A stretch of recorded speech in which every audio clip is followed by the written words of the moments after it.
শ্রমবাজারে যেই অনিয়ম হয় তার শুরুটা কিন্তু হয় মালয়েশিয়া থেকে। সমঝোতা স্মারক সংশোধন না করেন, সমঝোতা স্মারকের একটি পয়েন্ট আছে, যেই পয়েন্টটি হচ্ছে এই সিন্ডিকেটের জন্য মূল কারণ কোনোভাবেই যাতে নাম সর্বস্ব কোম্পানিকে কোটা অনুমোদন দেয়া না হয়, আর বেশি সংখ্যক কর্মীর চাহিদাপত্র যেগুলো থাকবে সেগুলো যেন অবশ্যই কোম্পানি ভিজিট করে এরপরে অ্যাটাস্টেশন দেয় হাই কমিশনের শ্রম কল্যাণ উইং। বাংলাদেশ পক্ষ থেকে কঠোর যদি না হতে পারে আমরা, তাহলে যেমনি কর্মীরা বিপদে পড়বে। আসসালামু আলাইকুম, মিরাজ হোসেন গাজী আপনাদের সকলকে স্বাগত জানাচ্ছি প্রবাস তথ্য কেন্দ্র মালয়েশিয়া আপডেটে। প্রধানমন্ত্রী তারেক রহমানের মালয়েশিয়া সফর ঘিরে ব্যাপক আগ্রহ এবং উৎসাহ উদ্দীপনা আছে আমাদের প্রবাসী বাংলাদেশিদের মধ্যে, একই সাথে বিদেশগামী কর্মী এবং এই খাতের সাথে যারা ব্যবসা করেন এবং সংশ্লিষ্টদের সকলের মাঝেই একটা আগ্রহ আছে। আবার কূটনৈতিকভাবেও প্রধানমন্ত্রীর প্রথম বিদেশ সফর হচ্ছে মালয়েশিয়া, এবং রোববার বিকেলে তিনি ঢাকা থেকে কুয়ালালামপুরের উদ্দেশ্যে রওনা দেওয়ার কথা রয়েছে, এবং পরদিন বিকেলে সোমবার বিকেলে আবার কুয়ালালামপুর থেকে চীনের উদ্দেশ্যে যাত্রা করবেন।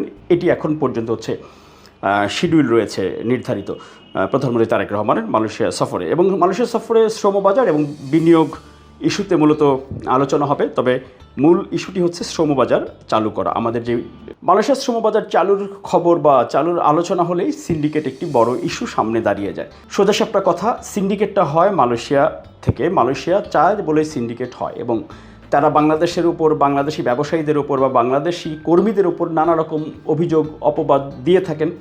এটি আসলে তাদের কৌশল।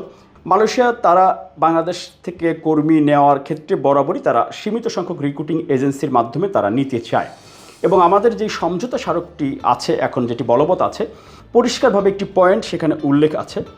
আপনি সিন্ডিকেট নিয়ে যত আলোচনাই করবেন বা যত কথাই বলবেন, বা এর আগে ডক্টর মোহাম্মদ ইউনূস সরকারের পক্ষ থেকে বারবারই অনেক হাততালি পাওয়া গল্প করা হয়েছে, কিন্তু আপনি যদি সমঝোতা স্মারক সংশোধন না করেন, সমঝোতা স্মারকের একটি পয়েন্ট আছে, যেই পয়েন্টটি হচ্ছে এই সিন্ডিকেটের জন্য মূল কারণ।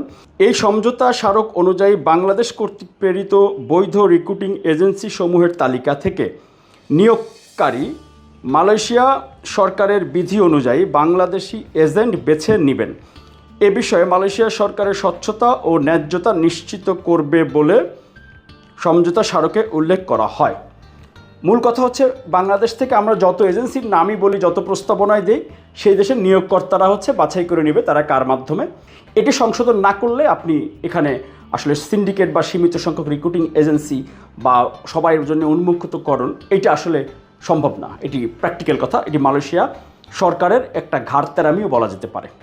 আরেকটি বিষয় যেটি শতভাগ মালয়েশিয়া সরকারের গাফিলতি বা অনিয়মের কারণে হয়ে থাকে, মালয়েশিয়া যখন তাদের দেশের নিয়োগদাতাকে অনুমোদন দেবে, কোটা অ্যাপ্রুভাল দেবে, তখন যেন অবশ্যই সেই কোম্পানির সক্ষমতা যাচাই বাছাই করে নিশ্চিত হয়ে এরপরে যাতে সেখানে নিয়োগের জন্য, বিদেশি কর্মী নেওয়ার জন্য তাকে যেন কোটা অনুমোদন দেয়া হয়। বাংলাদেশ থেকে যদি একজন কর্মীও গিয়ে সেখানে দেখে যে কোম্পানির অস্তিত্ব নাই, তাহলে এই দায়িত্ব মালয়েশিয়া সরকারকে নিতে হবে। এর আগে গেল বছর এটি নিয়ে অনেকবার কথা বলেছি মন্ত্রণালয়, শেষ পর্যন্ত মালয়েশিয়া হাইকমিশন থেকে জানানো হয়েছিল যে মালয়েশিয়া সরকার বলে দিয়েছে যে বাংলাদেশেই কোনো হাইকমিশনের প্রতিনিধি বা শ্রম কল্যাণ উইংয়ের কোনো প্রতিনিধি মালয়েশিয়ার কোনো কোম্পানি ভিজিট করতে পারবে না, এটি বলে দিয়েছে। তার মানে কর্মী কোথায় যাচ্ছে, কোথায় নিয়ে যাচ্ছে, সেটি হাইকমিশন যদি দেখতে না পারে, তাহলে তো এখানে আমার সেই কর্মী গিয়ে সেখানে বিপদে পড়বে। কোটা অনুমোদনের পরে সেই কোটার অনুমোদনের কপি হাইকমিশনে জমা হবে, হাইকমিশন থেকে শ্রম কল্যাণ উইংয়ের প্রতিনিধি সরজমিনে গিয়ে সেই কোম্পানি ভিজিট করবে যে এই কোম্পানি বাংলাদেশ থেকে কর্মী নেওয়ার সক্ষমতা আছে কি নাই। এই দুটি জায়গাতে অবশ্যই সরকারকে বাংলাদেশ পক্ষ থেকে কঠোর যদি না হতে পারে আমরা, তাহলে যেমনি কর্মীরা বিপদে পড়বে, একদিকে কর্মীরা সর্বশান্ত হচ্ছে, আবার এখানকার ব্যবসায়ীরাও প্রতারিত হচ্ছে। শ্রমবাজারে যেই অনিয়ম হয় তার শুরুটা কিন্তু হয় মালয়েশিয়া থেকে। কোনোভাবেই যাতে নাম সর্বস্ব কোম্পানিকে কোটা অনুমোদন দেয়া না হয়, মালয়েশিয়ার মানব সম্পদ মন্ত্রণালয় সহ সংশ্লিষ্টরা এটি অবশ্যই যাচাই বাছাই করে এরপরে যাতে কোটা অনুমোদন দেন।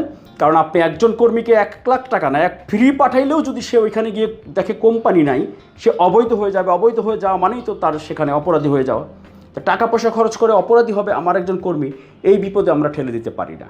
আর বেশি সংখ্যক কর্মীর চাহিদাপত্র যেগুলো থাকবে সেগুলো যেন অবশ্যই কোম্পানি ভিজিট করে এরপরে অ্যাটাস্টেশন দেয় হাই কমিশনের শ্রম কল্যাণ উইং।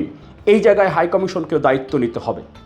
যদি কোনো কূটনৈতিক চিঠি আপনাদেরকে দিয়ে থাকে, কোনো নির্দেশনা বা কোনো রকম কোনো চাপ বা কোনো অনুরোধ থাকে, সেটি আপনারা আগেই প্রকাশ্যে জানাবেন, বাংলাদেশ সরকারকে জানাবেন, গণমাধ্যমকে জানাবেন। না হলে এরপরে কোনো অ্যাটাস্টেশন করা চাহিদাপত্রে যদি কর্মী যাওয়ার পরে সেই কর্মী কাজ না পায়, কোম্পানি না পায়, বেতন না পায়, সেই দায়িত্ব হাইকমিশনকেও নিতে হবে। আরেকটি হচ্ছে যে ভিজিট ভিসায় বা বিভিন্ন পদ্ধতিতে যে বাংলাদেশ থেকে কর্মী যায়, যখনই কলিং ভিসা বন্ধ থাকে, নানা উপায়ে বাংলাদেশ থেকে তখন মালয়েশিয়াতে কিন্তু কর্মী যাওয়ার একেবারে ঢল নেমে যায়। দুই দেশের এয়ারপোর্টকে ম্যানেজ করে অথবা ফাঁকি দিয়ে তারপরে কিন্তু মালয়েশিয়াতে এই কর্মী বন্ধুরা যাচ্ছেন। তারা কিন্তু অনেকেই বুঝেন না বা জানেনও না যে এই প্রক্রিয়ায় গেলে সে কিন্তু ওখানে অবৈধ হয়ে যাবে। আর অবৈধ হলে কবে বৈধতা দিবে এটি কিন্তু একেবারে মালয়েশিয়ার সরকারের উপর নির্ভর করছে। আমরা চাইলেই কিন্তু তারা আমাদের জন্য তার বৈধতা দেবে না, তাই না? এটি তো বাস্তবতা। কিন্তু বাংলাদেশের পক্ষ থেকে সেখানে অনুরোধ করা হবে। এই যে আমি যেই বক্তব্যটি দিলাম যে আমরা চাইলেই হয়তো হবে না, এটি সরকারের পক্ষ থেকেও কিন্তু বলা হবে। তবে মাননীয় প্রধানমন্ত্রী মালয়েশিয়ার প্রধানমন্ত্রীর কাছে এই বিষয়টি নিয়ে অনুরোধ তিনি জানাবেন, সেটি অবশ্যই খেয়াল রাখবেন। আর কর্মী বন্ধুরা, আবারও আপনাদেরকে বলি, দয়া করে আপনারা ঝাঁপিয়ে পড়বেন না। আপনাদের কারণেই কিন্তু অনেক সময় হয় যে আপনারা পাগল হয়ে যান বিদেশ যাওয়ার জন্য। যত টাকা লাগুক বিদেশ যাবেন, দয়া করে ওই জমিজাতি ঘরবাড়ি বিক্রি করে বিদেশ যাওয়ার জন্য টাকা আরেকজনের হাতে তুলে দেবেন। এরপরে বলবেন যে মিরাজ গাজী ভাই, আপনি তো আমাদের জন্য কিছু করলেন না, তাই না? এটা বলা সহজ না।